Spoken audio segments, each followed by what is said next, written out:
Hey guys, so I thought I would do the discussion going around at the moment that is called What Makes You Buy a Book? And I'm going to go through my list. I made a list. Lists are very handy at the moment. So the first thing I would discuss, I guess, is the things that what makes me buy a book. The first thing I look at um, well, the first thing I even think about is cost. So, and that can really it be subject to change as well because sometimes depending on what book it is, I'll pay more money for it. And if it's something that I really don't want at the moment, I will pay less for it. So the more I want the book, the more money I'm willing to pay for it. The less I need it, the less you know. If it's like 70 on my list of 100 books to read, I'll probably most likely wait until that one comes down to price that I could pay $3 for it.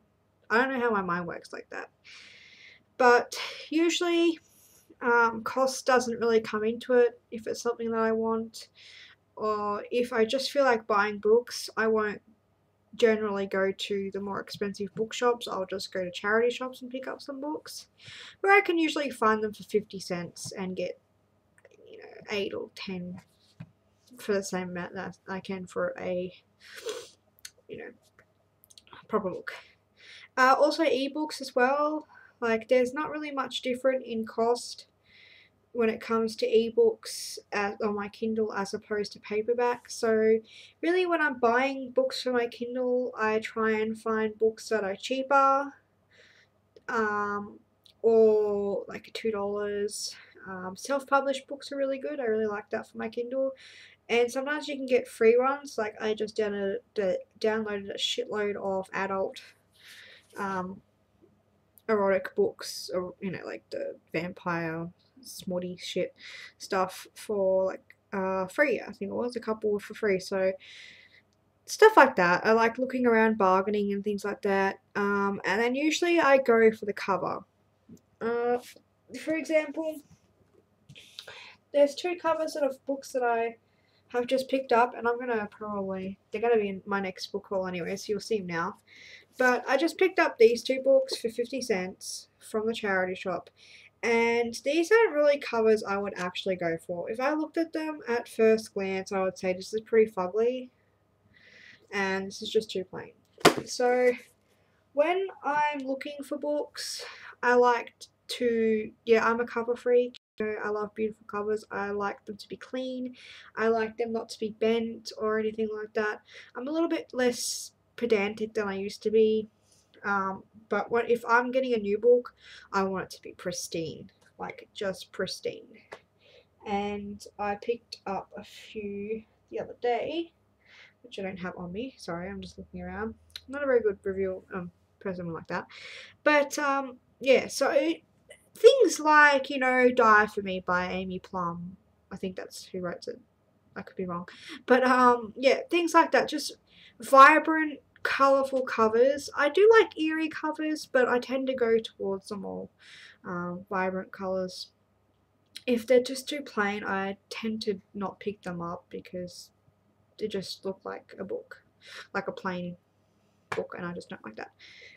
One example though is part of the reason why I picked up this series, the Diary of a Wimpy Kid series, is because I love the covers. Like, I thought about it and thought, oh, I'm not going to pick these up. They're a little bit, and I was a bit worried that people were going to say, oh my god, you're reading a children's book. I got over that pretty quickly.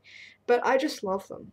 They're just so simplistic, yet, I don't know, I just love them. They're colourful, vibrant, they're funny.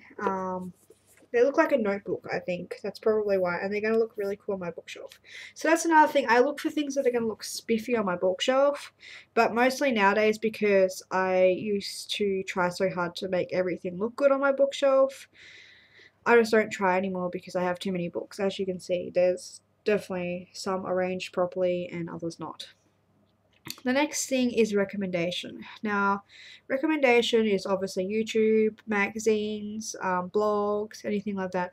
I usually go off recommendation, though if someone suggests I pick up a book in a book haul, or if I see a book that sounds interesting in a book haul, I'll usually either just buy it straight away, or put it on my wish list, or put it on my paper wish list, which I've been doing more lately because I've found that since being on YouTube, I tend to just rush out and get any book that sounds interesting rather than even look at it.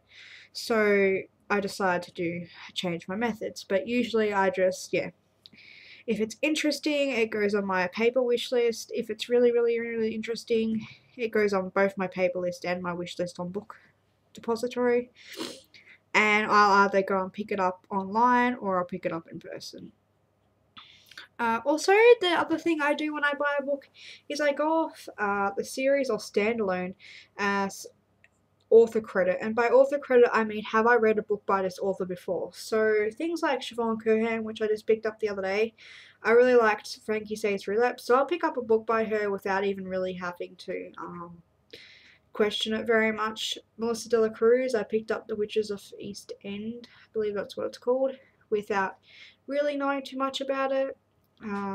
Things like that. So usually if there has been an author that I have enjoyed immensely, or even just a little bit, like a 4-star rating, 3 or 4 stars, 3.5 to 5-star rating, I'll pick it up because there's guaranteed that not guaranteed that I will like it, but it's a guarantee that I may like it and may enjoy it and I want it in my collection. So the next thing, I guess, is 2 things. Charity. So usually if I'm going to go to a charity store, I usually buy 1 book because I'm in there and it's 50 cents. And if I don't read it, I don't care. But I have a compulsion to buy books. Impulses just don't come into factor with me. I have problems with buying books. So obviously I don't just buy any book. I don't go on there and say, okay, well, I'm going to buy this, like, cooking book that's 70 years old, something like that. I don't do that. I actually have a good look at the books that I choose. I think whether they're in good condition. Sometimes I go and buy books for my family as well. My sister's a reader, so if I see any Stephen King books, I'll pick them up for 50 cents and take them over to her next time I see her. Or if I see something that someone might like, I pick it up for them because I just like I feel better when other people are reading. I don't know why, but I like it. I like to give books to people. I like to share my passions for reading around my family, so that's what I do. And last thing is morbid curiosity. And I don't know if anyone else has suffered from this, but by morbid curiosity, and this comes in together as well, it's that everyone is doing it syndrome, almost like hype. I sometimes, okay, I don't sometimes, I do it a lot, but I buy books because I've heard so much about it that I just have to read it. I just have to get my opinion on it. It does happen a lot, but there's sometimes I've restrained myself because I just know I won't enjoy the book at all. At the moment, I'm reading Shiver, and there was a lot of hype around it way back then, and there still is a little bit of hype around it, good and bad reviews and things like that. And I had to pick it up, like I had to pick the box set up because I've heard so many things about it lately that my morbid curiosity kicked in, and I kind of wonder whether I really should have picked it up, considering that I've started the book and I'm not really that into it, but I'm giving it a go, so that's amazing. But I often buy a lot of books that later on I think, why did I buy that for? And the main cause of that sort of buying is because everyone else is doing it. So, and I don't mean that in a way that, oh my god, I have to have what Timmy has. You know what I mean? Like, oh, I have to have what Miranda has, or you know what I mean? It's not that I have to have it because I want to fit in. It's I have to have it because my morbid curiosity just gets the better of me, and I want to read it. And if there's a small spark of interest in it, I'll have to have it because eventually I'll get around to reading it. And yeah, so that's my book, little doobie, and I hope you guys enjoyed it. And thank you guys, and I'll put the link to Evangelion Lily. I can't pronounce her channel, but I'll put the link down there to watch her channel videos. So thank you guys for watching, and there will be a book review, a book haul coming up pretty soon.